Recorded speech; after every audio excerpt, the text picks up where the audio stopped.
Another question that has come up quite often in the questions that you've written regards Medicare. And I see a sign there that says Obama's world says no health care for Granny. And that is one of the misconceptions. So let's see if we can address that. One of the aspects of the bill talks about Medicare fraud and overpayment and the attempt to control that. So let's see, Leva, can you talk a little bit about Medicare overpayment and how it's currently being controlled and how it might be policed in the future, and how the current reform addresses that? Sure. The current bills that are on the floor recognize that there are several things going on in Medicare payments and Medicare billing that are costing all of us. One of them is out-and-out fraud, and I think none of us can be very supportive of out-and-out fraud.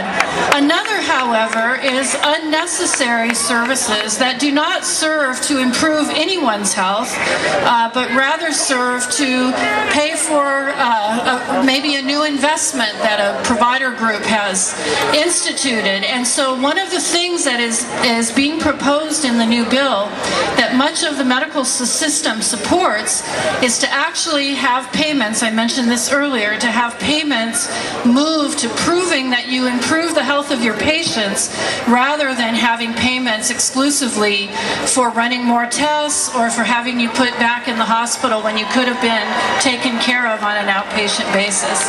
And there is a third component in the bill that we think is very important on Medicare payments, which is that there is a provision that different forms of paying for health care that we have today be tried, and if they work in an experimental basis, that we implement them.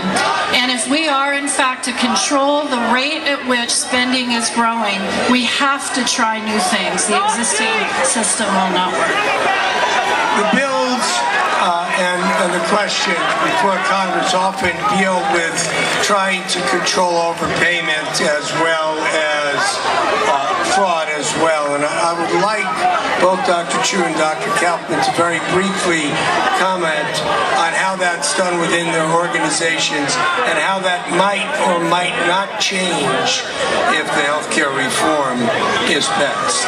Well, I just want to second what was just said, that part of the bill is looking at different ways to pay for healthcare services, and ones that emphasize really trying to direct the resources for the best outcomes.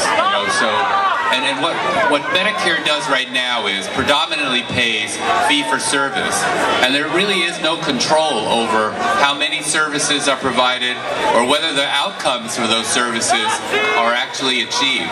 It's really just a unit-based service payment method. So I do think that it's very important to start thinking about how we try to bundle payments, or we try to really try to pay for the better outcomes. If you're in a hospital, you want to be able to get well and stay out of the hospital. You don't want to get well enough to go home and then come back to the hospital. And I think that in the bill, we see numbers of provisions that try to bring out experiments to try to figure out how to pay for it better. Readmission, which occurs at a rate of over 12% in most studies during the first 30 days after release from the hospital, is another factor to be considered here.